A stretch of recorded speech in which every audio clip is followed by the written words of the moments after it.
Hello everyone. So today is the week 4 for the RL course. So in the week 4, sir in the starting class introduced you to MDP mark quotation process. So let me just quickly recap the MDP or mark decision process. So what is it? Yeah. So mark decision process is generally denoted by a state space, an action space, uh, probability transition matrix, expected reward, yeah,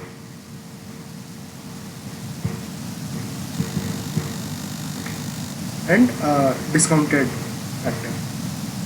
So I hope this is clear to you guys. So this is the mathematical representation of an MDP. So whenever you guys want to formulate an MDP properly, then you need to know what the state space is, you need to know what the action space is, you need to know the transition probability matrices, and you need to know the rewards that you get, and you need to know how long I am able to see the reward. So this gamma actually depends on how long you see the reward. So yeah, so gamma is a number between 0 and 1. Okay, so this is basically an MDP. So first I wanted to start off with some easy problems. So first let us so one of the main problems is you don't always have an MDP given to you. So you always don't know what the state space are. You always don't know what the action space are. What are the transition probabilities?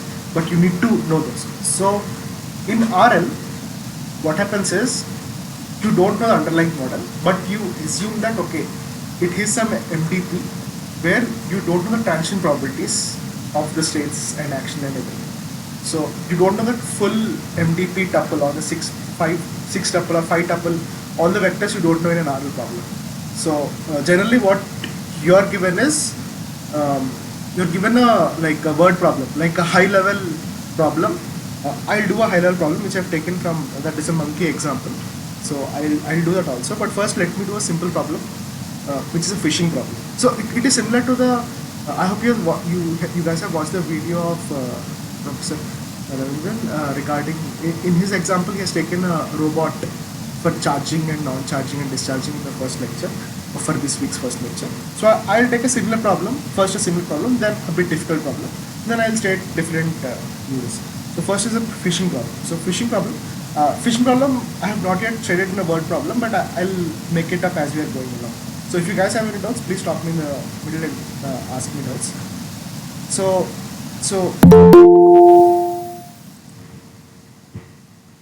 yeah.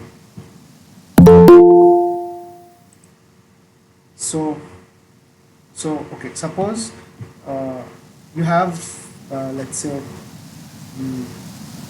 you are the owner of a lake. Okay, so fishing lake. You particularly fish one fish, that is salmon. Let's say it's salmon. Okay, so yeah, so now what happens is the number of salmon may be too much, maybe some freshwater fish, some fish. Okay, yeah, I don't know. So what you want to do is you want to you want to fish maximum number of fish, and you also don't want to destroy the ecosystem that is there. So what you have is so the first one I'll do the problem, formulate the problem as we go along. The second problem, the monkey problem, that I already have a word problem, so that I'll ask you guys how to do the state space and the action space and all, so that you can also understand what this is. So yeah, so in the fishing problem what happens is, so you have let's say number of fishes in the pond. So you decide your states. Okay, so as no fishes, very low number of fishes. Okay, so let's add a medium. So medium and high. Okay, so what this effectively turns out is that so you have a scale of fishes, right? number of fishes in the pond. So if it's 0, it's no, there are no fishes in the pond. So if it is below a certain threshold, let's say 100 fishes, then we call it low. If it is say below 200 fishes, between 200 and 100, then we call it medium. If it's between some say 500 and 200, then we call it high.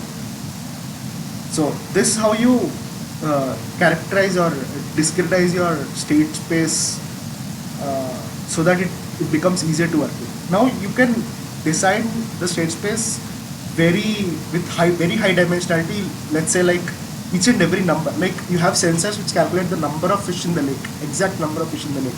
So your state space could be as large as the natural number of fish, like 0, 1, 2, 3, 4. Like if there are 4 fishes, the state is 4.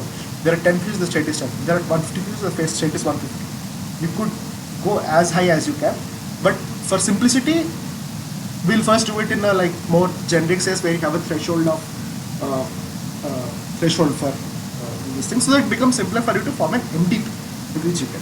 So yeah, so now the actions in this case would be to fish or not to fish. That is a $1 million question. Whether I should fish, whether I should not fish. Okay. So now what happens is, yeah. So like now you need to know state transition properties. So what happens to the environment if I take some action? So we can form this problem intuitively, because this is, I'm just setting the high level this thing for this thing. So first I'll form a Markov process without the rewards. So I'll just form a Markov process without the rewards. So we'll see. So first we have the no state, then we have the low state, then we have medium, then we have high. Okay. So here, like it's obvious that the no state is the terminal state. So once you are at no, you are at no, because if there are no fish, unless you add some fishes from somewhere else and put it in the lake, fishes can't reproduce. There are no fish to effectively have a next generation of fishes. So if you are no, then with probability 1, you'll always be at no.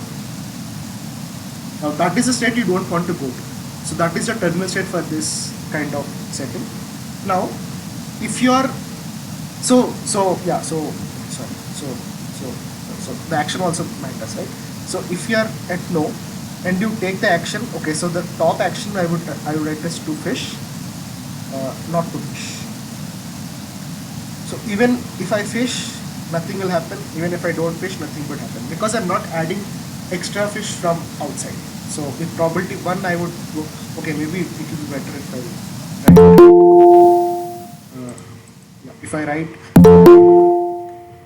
if I write two fish as the action A0 and not two fish as action A1.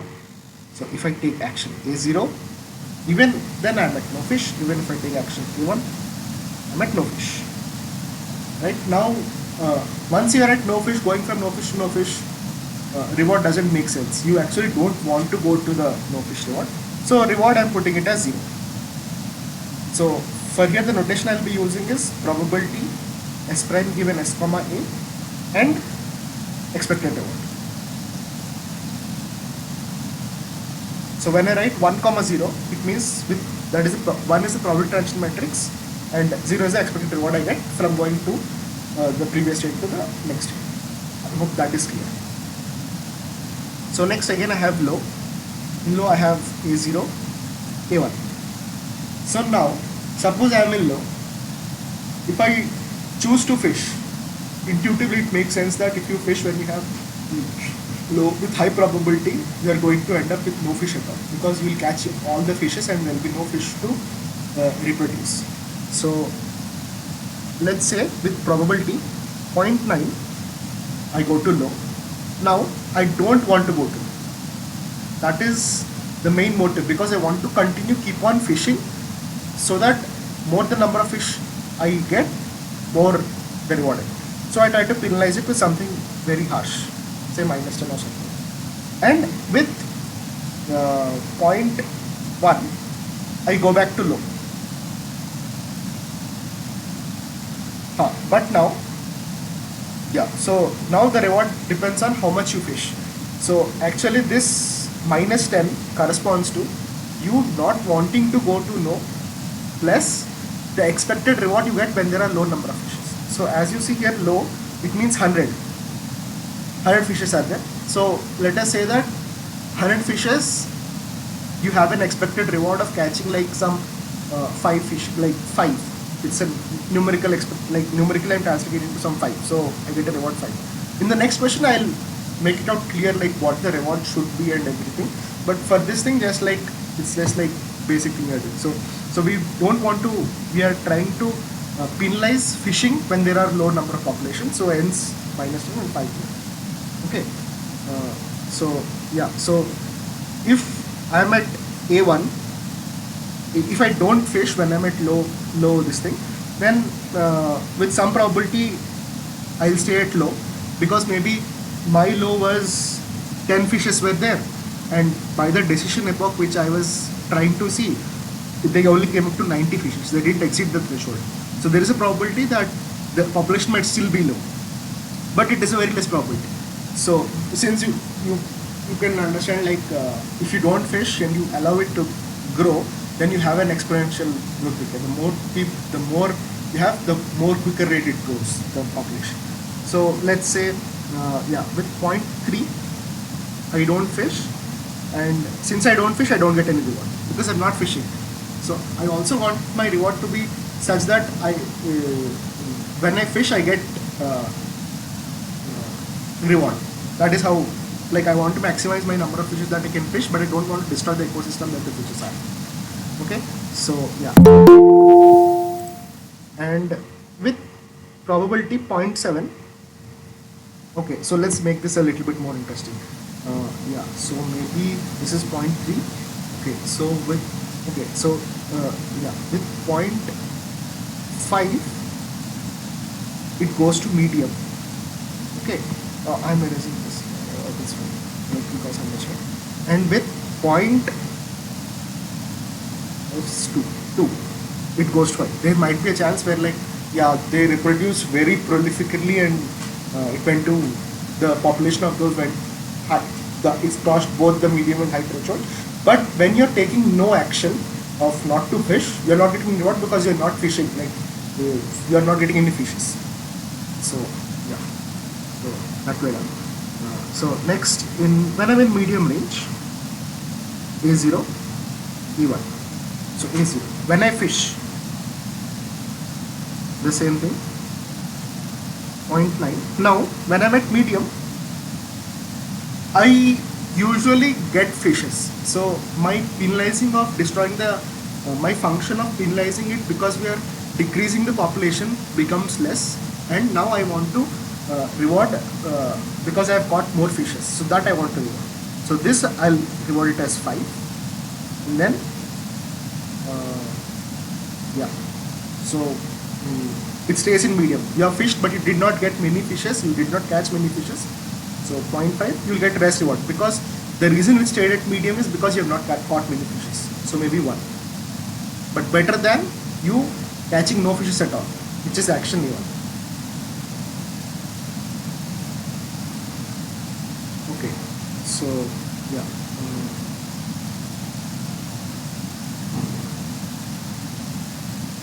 So next, when I'm at medium, I'm taking action 1. So action 1 is not to fish. So if I don't want to fish, then with some probability I can lie in the medium threshold, or with some probability I can go to high threshold. Now, since I already have an high this thing, so I am going to take 0.3, 0, since I have not caught any fishes. 0.7, 0. I hope everything is clear, and if you guys have any doubt. I'm just okay. So for those guys who came new, I'm just trying to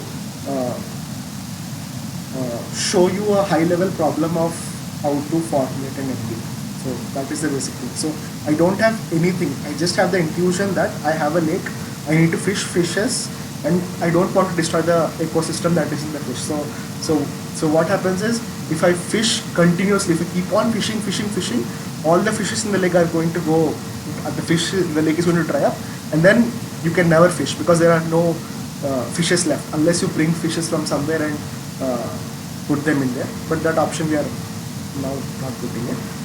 So what you want to do is, you want to fish when there are more fishes and wait for some time so that they again reproduce and the population in the lake. So the states are the population number of fishes that are in the lake. So I've discretized those as no fishes, low, medium and high, and then my actions are, okay, if you want to fish or if you don't want to fish.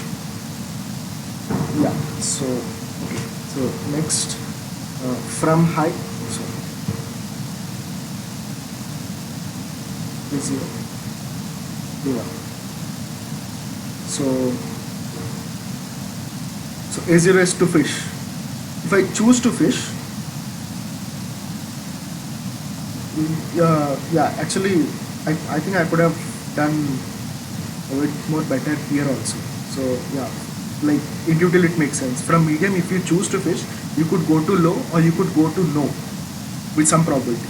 So yeah, those kind of things you can incorporate in the design, but let us stick to this. So with high, I'm going to go with medium with probability 0.9, and okay, now I'm going to increase the, okay, so this is 5, so let's not do 0.9, so this is 0.4 comma 5. From high to low, I have with probability 0.2, 0.3, 0.4. I've caught really many fishes, but now since I've caught many fishes, my reward goes on to 10, and then from high I stay at high with very low probability, 0.2, 4, 8, 9, 10, yeah, so yeah. And since I've not caught many fishes, I'll keep it at 1. And if I choose not to fish, then the ecosystem is healthy, and with 1 probability it will always stay. So if you are in the high threshold, more number of fishes won't die due to natural causes and decrease this thing, so it will stay at high. Okay, so this is how you formulate an MDP. So is that clear? Do you guys have any doubt in this?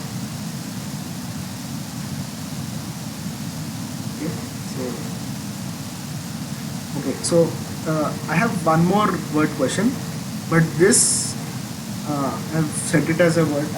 This is a tutorial question in one other course of RL. So yeah, I'm just using that. So I'll put the link for this question in the description.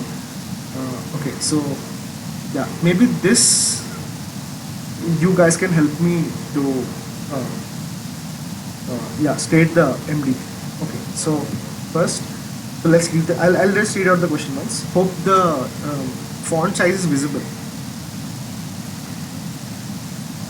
Okay, so the question goes as follows. So you are the manager for the local zoo, and it has come to your attention that the one and only zoo monkey, so there is one monkey in the zoo, has taken to begging for fruit from the visitors.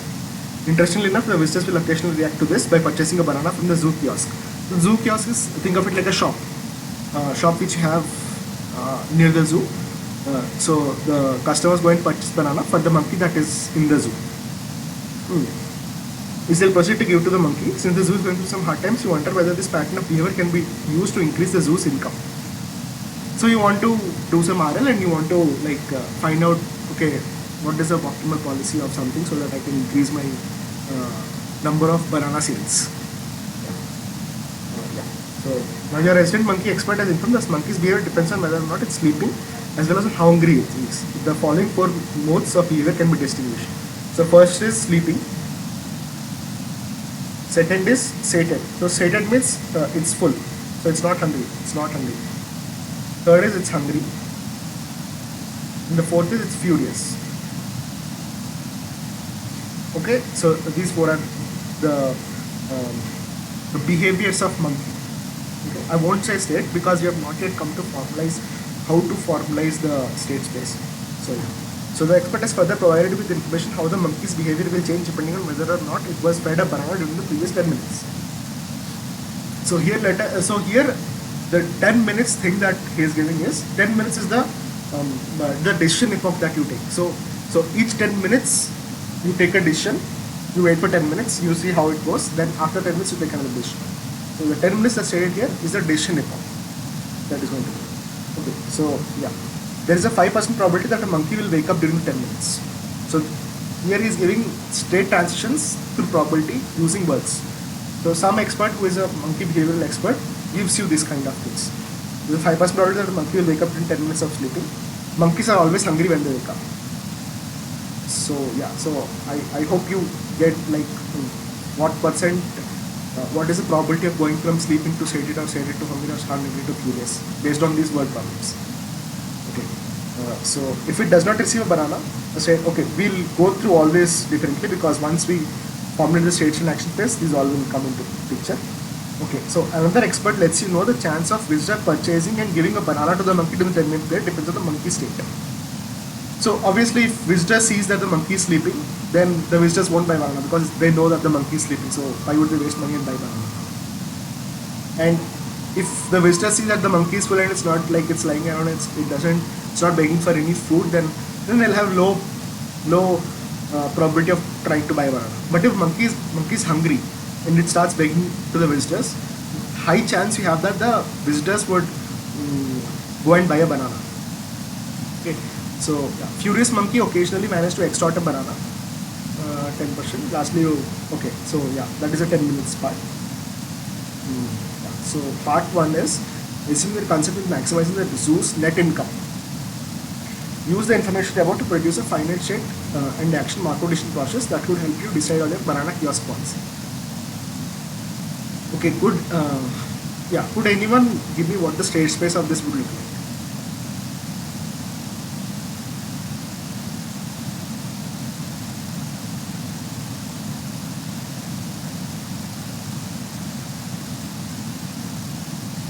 I hope I'm audible. I hope. Yeah, the first four states like sleeping, hungry. Okay, so okay, that is a very good point. But now let me add one more thing in the problem. Okay, so if you keep your shop open, you occur negative penalty for keeping it open. So because you're keeping a shop open, the lights are on, the fan is on, the refrigerator storage for the bananas are on. So when you open your shop, you are paying some penalty to keep the shop just running. So now what would the states be? So the shop will also have those states. So Yes. So that is a very good thing. But how do you model both of them in one state? So now how your states would be? it will be like a Cartesian product of. Very good. So you have states. It's a Cartesian product of monkey and shop. Okay. So now monkey has sleep. Okay. So sleep, sated, hungry, and curious. Sleep, sated, hungry, and furious. So I'm mapping these two 0, 1, 2, 3. I hope this is fine. So I've mapped if the monkey is asleep, that is 0. If the monkey is sated, it's 1. If it's hungry, it's 2. If it's excellent. So yeah. Okay. So S. I hope this will mess up with the state space notation. So let me use something else. A is done. Okay. So okay, I can use O, scripto. Okay. Yeah, that's fine. So scripto, shop open, shop closed.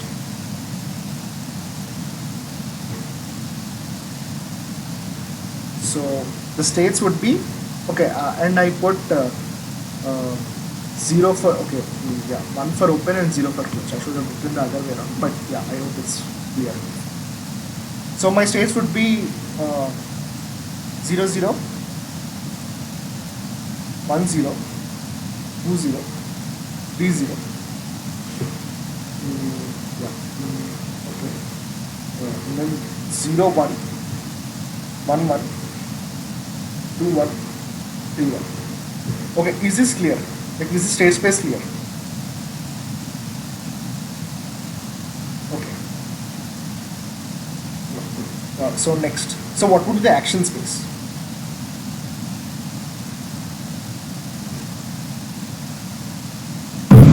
We'll have like two kinds of actions, one performed by the monkey and Oh, yeah, yeah, okay. That is a good thing. But you have no control over what the monkey performs. Because you can't make a monkey go hungry and go furious. okay, so the action will only depend on whether we give him buy a banana and give him a banana. You are okay. So the question, you are not you are the manager for the zoo. So what do you Okay. have control? The closing and opening of shop. Yes, yes, exactly. Very good. Yeah.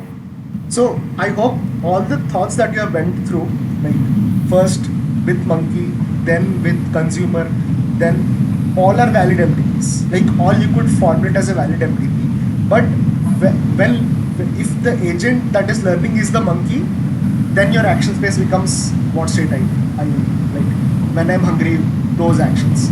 And then if my agent is the customer, then your action becomes whether to buy a banana or not to buy a banana.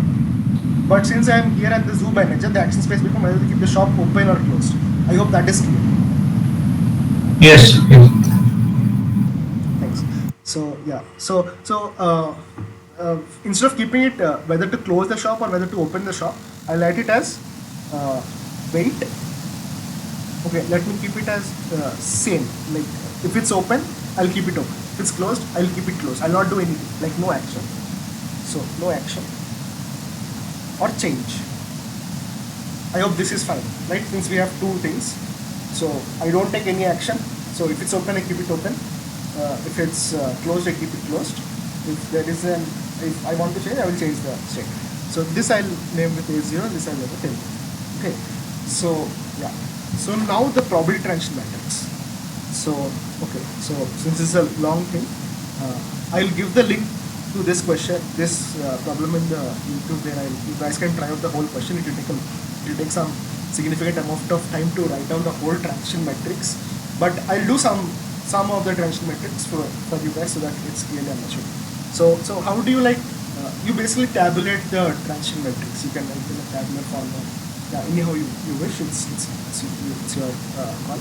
So okay. So we have action easy.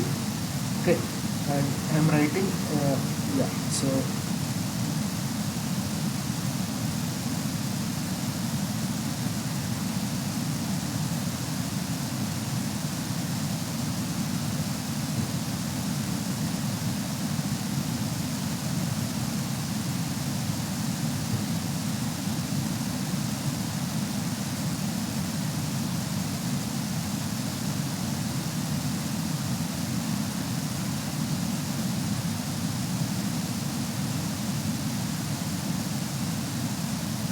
So these, so the column I am denoting at S is the S, and there is the S prime. I hope you understand the difference between S and S prime. Could anyone say what's the difference between S and S prime? S is the current state, S prime next state. Yeah, correct. So now let's go back to the word problem. Yeah. So there's a 5% probability that a monkey will wake up during 10 minutes of sleeping. Monkeys are always hungry when they wake up. Okay, so now suppose I'm in state S00. Okay, and okay, let's take into action that initially my shop is closed. I'm not opening the shop. Or yeah, maybe I can change this to open and close as you were saying. Maybe I can do that also. Maybe I'll do this closed and open. Easy. Yeah, maybe. Yeah, that is more sensible. Okay, so yeah, so if I take A0 action and if I'm at S00 state. Okay, no, sorry. This, yeah. This, Yeah, then otherwise we'll have to have one more action that needs action. yes. So this has no change and change, right? That should be good. And this is much better. Yeah, this is much better. Okay. So if I'm at S00 state, then what is the probability I'll be at S00 state when I take A0 action? Okay, I'll go back to our problem if you are having that. So this is this part of the question.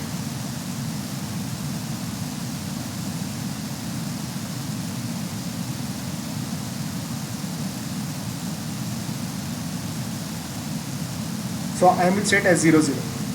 So S00 means that my monkey is sleeping and my shop is closed.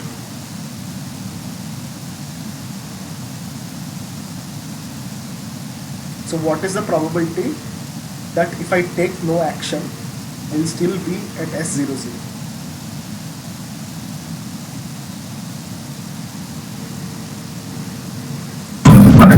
That will be 0.95. Excellent, very good.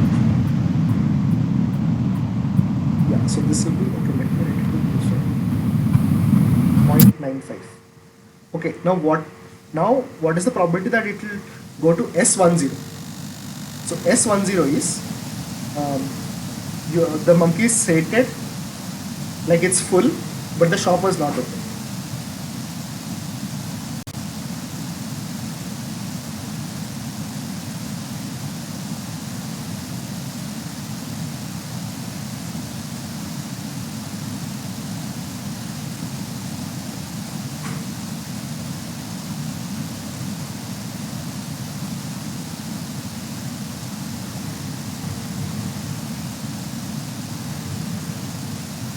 .75.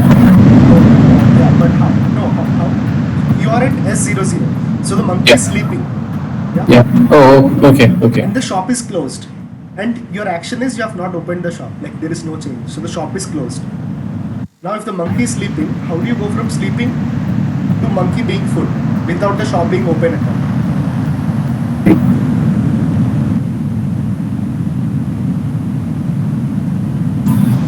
So I don't remember the complete question, but is there any other way of procuring a banana except from that? No.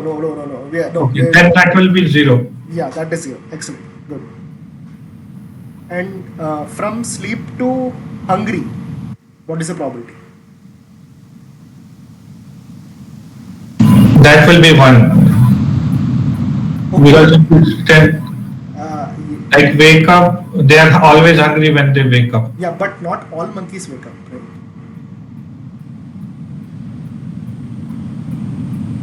So if 100 monkeys are sleeping, 100 monkeys will never wake up in 10 minutes. In addition, only 5% of monkeys wake up. So the probability that a sleeping monkey becomes hungry is 5%. yeah, 5%. 5% means 0.05. No, actually, I was just reading. Can you explain this one once? Okay. So yeah. So what it says is there's a 5% probability that a monkey will wake up during the 10 minutes. Okay. So that means 95% of the monkeys will be asleep. But 5% will wake up. But when they wake up, they'll be hungry.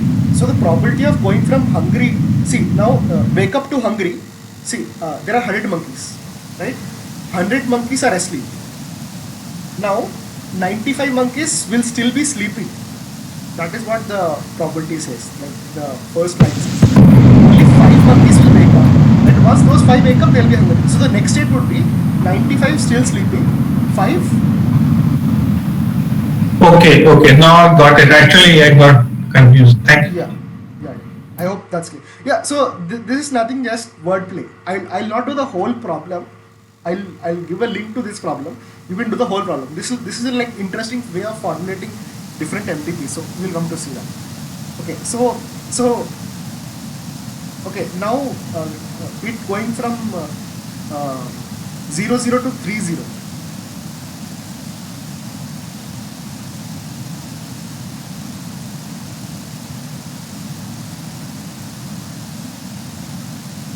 Actually, what was the 3? 3 was furious. It being furious.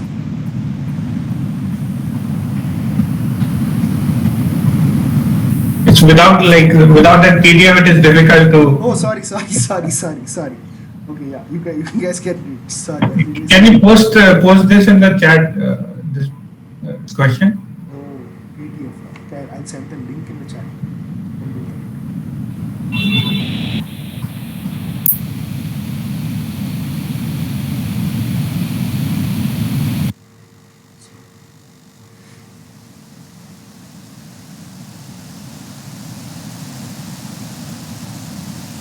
Okay, let me not do it here. Okay. Maybe I'll do one thing. I'll do the first row. Since even I'm also running out of time. Maybe I'll post it.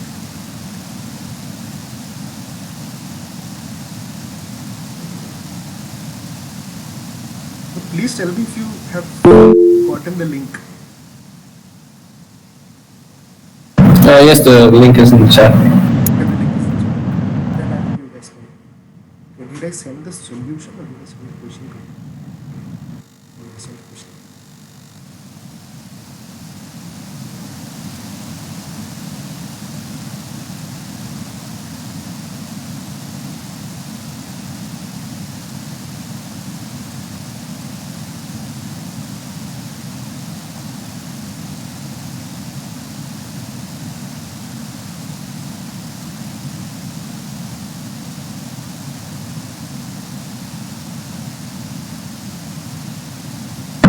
Three is hungry, right?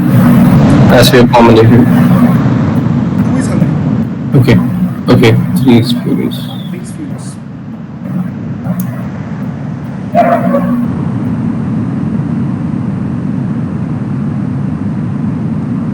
Yeah, you guys can read the PDF, but I'll try to give a more intuitive answer to this. Okay, so you're at S0. The probability that you go at S00. The probability that you go at S00 is 0.95 that we have already confirmed. The probability that you go at S20 is 0.05. That also already confirmed. 0.95 plus 0.05 is 1. That's it. Your total probability is 1. Total probability. There's no probability of going it anywhere else. I hope that is clear. Yes. But you couldn't go through the PDF with all those things. It's fine. This is the main understanding. Okay. So now, do you want me to do all the rest of the things, or you guys have this thing? I'll also put it in the YouTube. So maybe you guys can go through all this. Yeah, sure. We'll work through it. But okay. The next thing I want to say is this is just half of the MD problem. I have done the states, I have done the action space, and then the state reaction properties. I also need to model rewards, right? Yeah. So in the PDF you can see that. Okay, I'll quickly point it to it because I'm also running out of time. There is next Manav, we're going to take the next tutorial class. You guys can learn that also. Okay. So since the zoo is going through hard times, you wonder whether this pattern of behavior can be used to increase zoo's income. Each banana nets a £1. Okay, make it 1 rupee income after all. Okay, so each banana you sell gives you 1 rupee. Okay, so in the second, another expert which tells you how many people can buy a banana. So if the monkey is sleeping, visitors show no interest and won't bother it. So if your state is at so suppose your state is at S00. Okay, you have 00. It doesn't make any sense. Okay, so if it's at S01. Okay, if it is at S01, that means my monkey is sleeping and the shop is open. So what would be the reward? 0. This monkey is sleeping, and even if I give it a banana, it wouldn't show any interest. You're actually right, it's 0. But since I've made this small tweak that when the shop is open, you occur a negative reward. Yeah. That is not in the question. But I hope when you guys solve the question, you put this up in when there is a shop open, I request a negative reward. So maybe I do that negative reward as 0.5. So here what I get is I get 0.5. Right. Okay, so now suppose if I'm S11, okay, and I take action 1. S11 is, it is sated and the shop is open. So if the monkey is sated, there is only 10% probability that the visitors will give a banana. Yeah. So 10% probability means I want to find the expected reward. So it's 0.1 into 1 rupee Yeah. minus 0.5. Okay. Because the shop is open. This is the reward. I hope you get it. Minus 0.1 into 1, 0.9 into 0. 0 goes because with 10% probability only they are buying the banana. Buy banana means you get 1 reward. No buy banana means 0. So with 0.9 you get 0. Yep. I hope that is clear. So S21. Okay, so when the monkey is hungry, the visitor has 70% chance of buying it. So when you do A1, A1 is no change. This will be zero change. I hope I'm not confusing you. No, it's clear. Yeah, so then I have 0.7. 0.7 times 1 minus 0.5. So now you see that this reward, this type of reward gives you is that you try to, the policy that you try to give is you open the shop when the monkey is hungry most of the times. You don't try to open the shop when the monkey is furious or for instance. Right. Because you are getting negative rewards. Yes. Right. And this gives a positive reward. And if the shop is closed, then every time you're getting a 0 because you're not selling any money, so you're not incurring a penalty fine. So this so you will get a policy that you will try to find out which that state. So I hope the reward, how do you write the expected reward is also clear. So these were the two things that these were the two questions. I'll post this. Try to give random rewards and check out what happens. Like Okay. and then when actually I want to stress this point because how you model the reward makes a very solution. Like if your reward modeling is very bad, your algorithm, it could be a very good algorithm, but it would give you very nonsensical outputs because your reward modeling is bad. Yeah, got it. So like if we penalize the shop open say too much, then the shop would be closed even if the monkeys are not sated. Yes, you're exactly right. I hope this is so like I put up this example because like everyone is saying that RL is only games. We are only seeing game examples. So this is somewhat closely into an inventory control problem. Yeah, some kind of real. These both the examples, the fishing one and Yeah, I recently saw Sony AI do Gran Turismo, but then it got me thinking how RL could be applied to autonomous driving.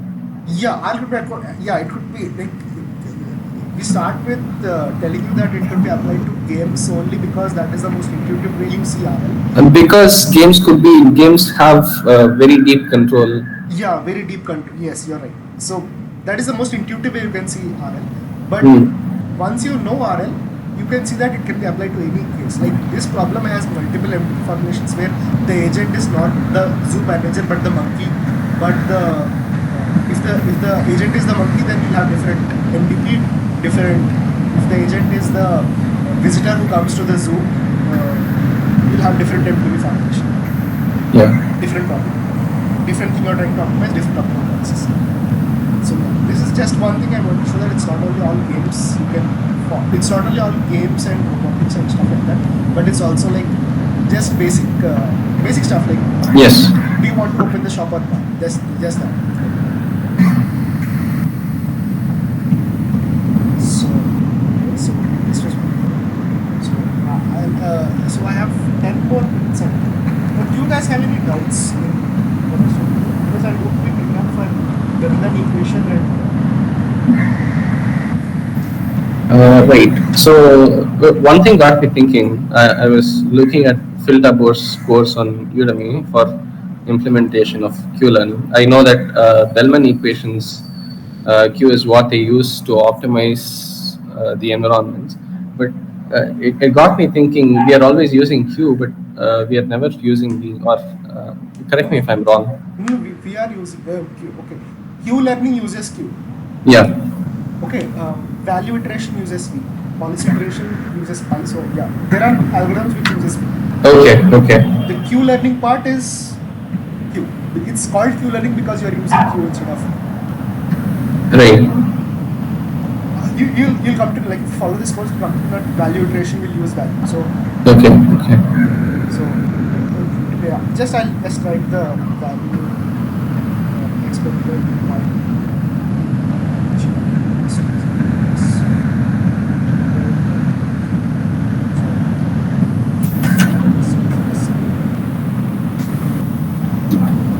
Yeah.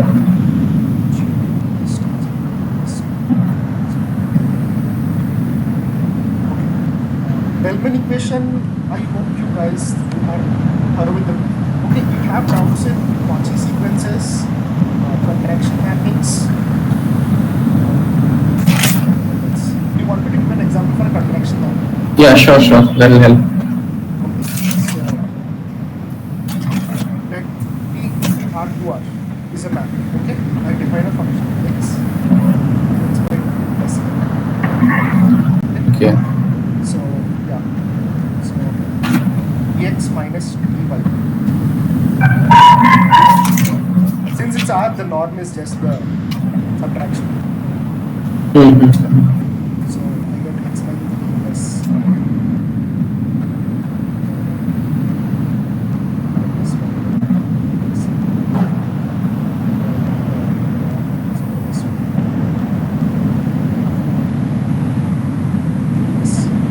Yeah. I know this is less than or equal to 1 by 2. Yes. So T is a contraction mapping.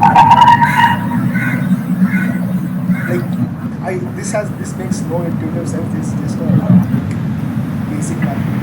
Let me tell you what a contraction is. So contraction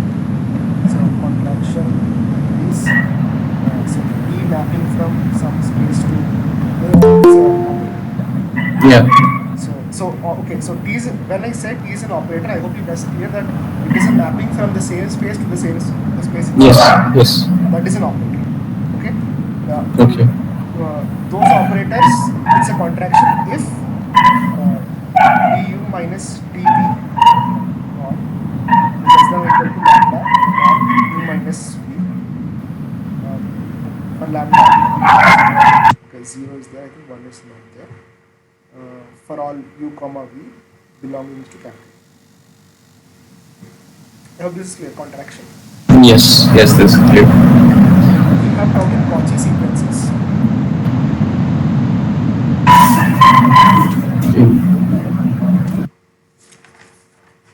Yeah, so what did sir use? I think the rest of the proofs follows very nicely, right? Like you don't have. Yeah. I have. Maybe I'll do one more. Somewhere I try to calculate value functions using delta equation. That is L pi operator. I have two states, say left and right. So SL is my left state, SR is my right state. Maybe I'll do it. Left, right. Okay, and yeah, so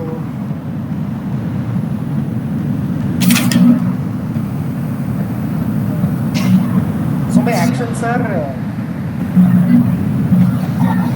R and L. So if I choose action R, probability 1, I go to the same, reward is 0. So this is action R. With action L, with probability 1 I go to left, then I like 2. If I choose action R, probability 1 I go right,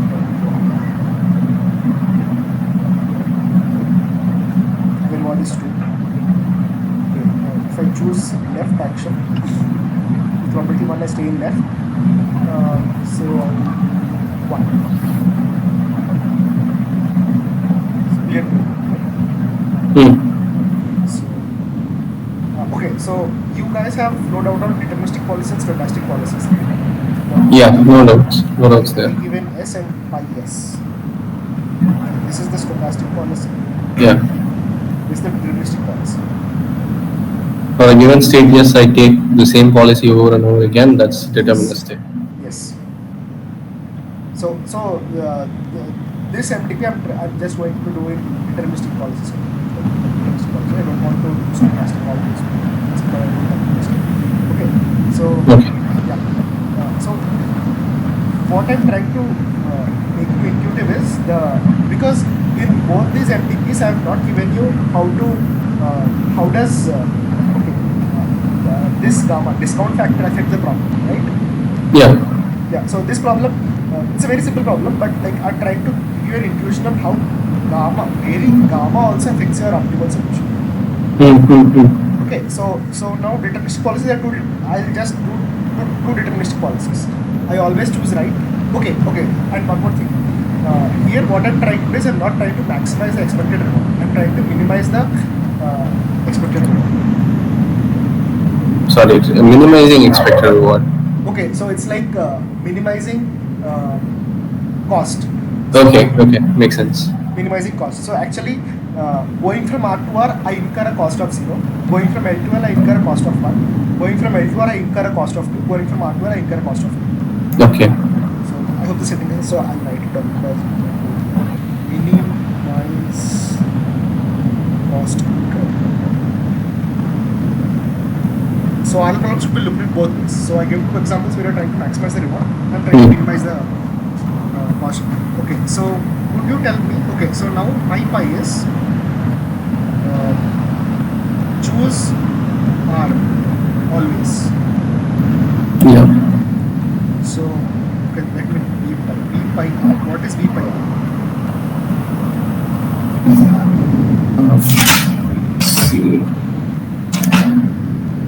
V pi is expectation of reward given state. Yes. So if I'm at say L, then No, you can't be at L. You can't be at L. Oh, okay. Because you are at R. I've given you the starting state of Okay. V pi prime argument R. The argument R expected pi expected reward given ST is equal to R. So I am starting with R. Okay. And my pi, it's not like now you're not doing an expectation over all actions. So if you using the policy pi prime R, you're again in R. Yes. So you incur a cost of 0. Yes. Plus again you do R. So it basically boils down to V pi R. So this is the Bellman equation. Yeah. I hope you see the Bellman equation. Yes. I do. But if you do this, you'll get that V prime R equal to 0. If you solve this. Yes. Okay. So I hope that is clear. Okay. So next V pi prime L. The same way. Yeah. So 2, right? Yes, absolutely right. It's 2. I hope it's clear to everyone. So I'll write it down more by V pi prime R. V prime pi R is equal to 2. So this is equal to 2. So if it is stochastic, in the case that is stochastic, I move back to L with some probability. So yes. I'll have to move back. You will have to. Yes. I am not doing any of the probabilistic. I just want to show you the intuitiveness of discount factor. How to discount factor plays a role. So because if I put a stochasticness, then it will take a lot of time for me to just solve those equations and. Yes. So I hope that is clear. Okay. So now choose L always. Okay. This is my new thing. Okay. So V pi to R.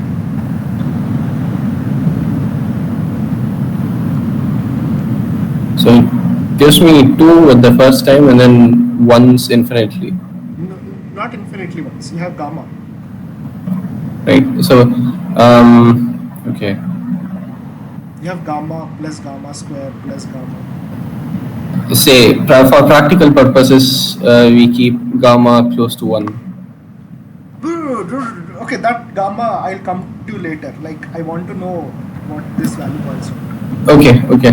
2 plus GP. 2 plus GT, yes. GP. So gamma by 1 minus gamma.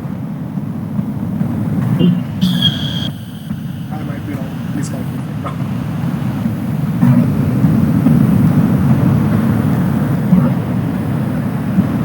Okay, I think I'm wrong, right? Yes, I think it's Gamma square by 1 minus gamma. yeah. This should be gamma square. No, that is gamma. Gamma GT plus 1 plus gamma times GT plus 2 goes that way, right?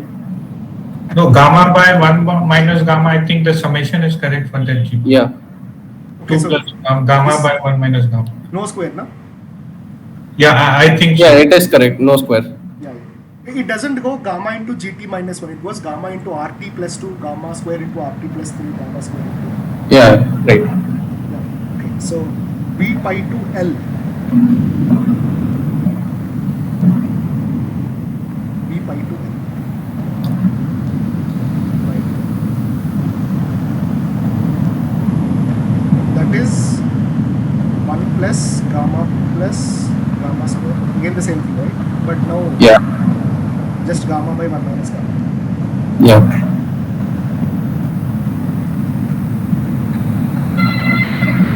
Okay, did I do some mistake here? Like writing this term.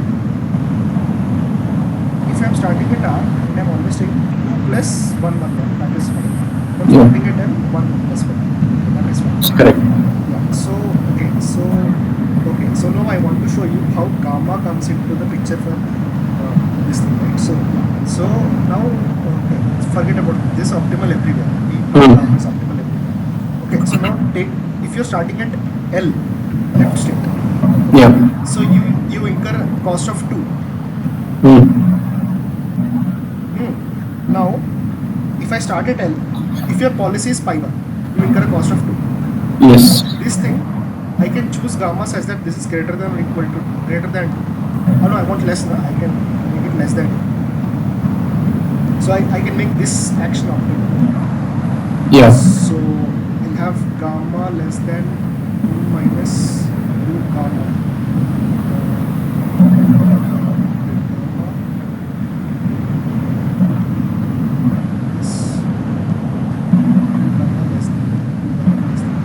I think I made a mistake somewhere. The gamma should be less. If it's less than half, something should be.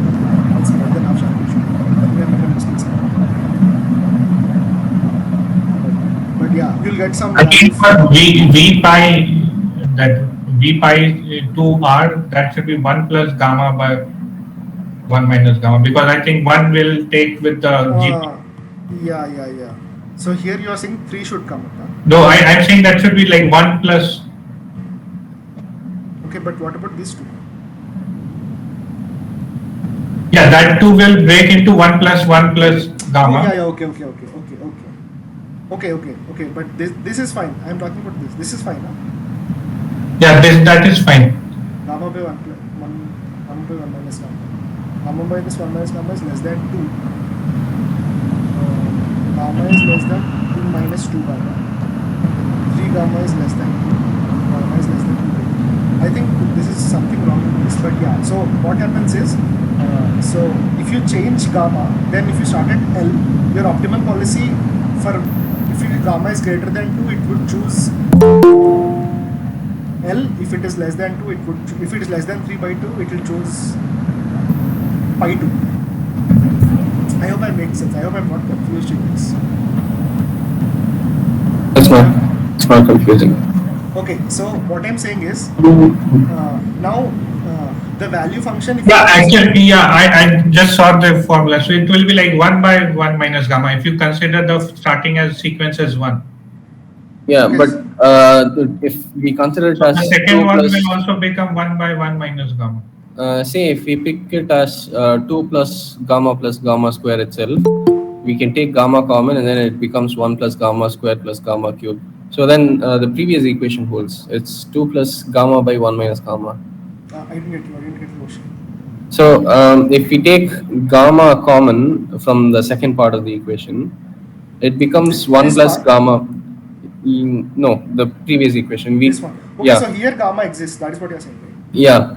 So gamma exists there, and it becomes 2 plus 1 gamma by 1 minus gamma. If we do that. Okay. But if what the other person is saying, So if we do here as it per will that, change. then 1 by 1 minus gamma. This should be 1 Yeah. by 1. Yeah, sorry for the stupid mistake, but yeah, you are right. So now what I'm telling you is, suppose you are a straight L. yeah. Yeah. So you have, if you take pi I, first policy, pi 1, then you get 2 for any gamma. Okay. Now what I'm saying is the optimal now 1 minus 1 by gamma, I can make it less than 2. And Yeah. then I can get 1 less than 2 minus 2 gamma. So this goes 2 gamma less than 1. Gamma is less than 1. 1 by 2. Yeah. So if gamma is less than 1 by 2, then this term is less than 1 by 2. So if gamma is less than 1 by 2, then my optimal policy would be pi 2 when I'm starting at M. Yeah. Because I'm getting less, I want less, I'm minimizing the cost. But if my gamma is more than 2, then my optimal policy would be pi 1. Pi 1. So discounting affects your decision. That is how you're, like, for this MDP, if I choose gamma which is less than 1. Right. So if gamma is less than 2, I am not seeing too much into the future. I am optimizing for immediate RL. It becomes immediate RL, right? Yeah. Gamma is less than 1 by 2. Yeah. Yes, it becomes immediate RL. But I hope you see, like, mathematically also it comes out as like equations. Like even if you write out the Bellman equations and all, and if you do the whole problem, like, the intuition still makes sense. Yes. I didn't go into all the stochastic policy because then I have to do all the metrics and stuff. But you can do stochastic stuff. I don't have that kind of time, but you can do all those stuff with this, and even then see that the gamma.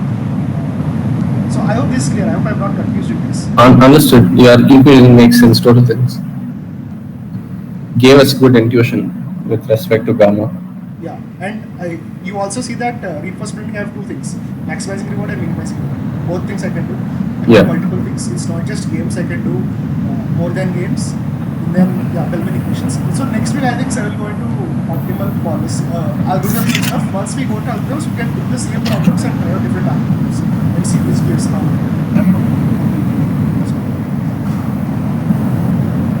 Yeah, so that's it from me today. I'm sorry to, but yeah, you guys can attend the second PS lecture. I think I have 5 minutes inside. Yeah, I'm done. Okay, thank you. Guys, I'll stick for 5 more minutes. You guys can very down, or you can go to the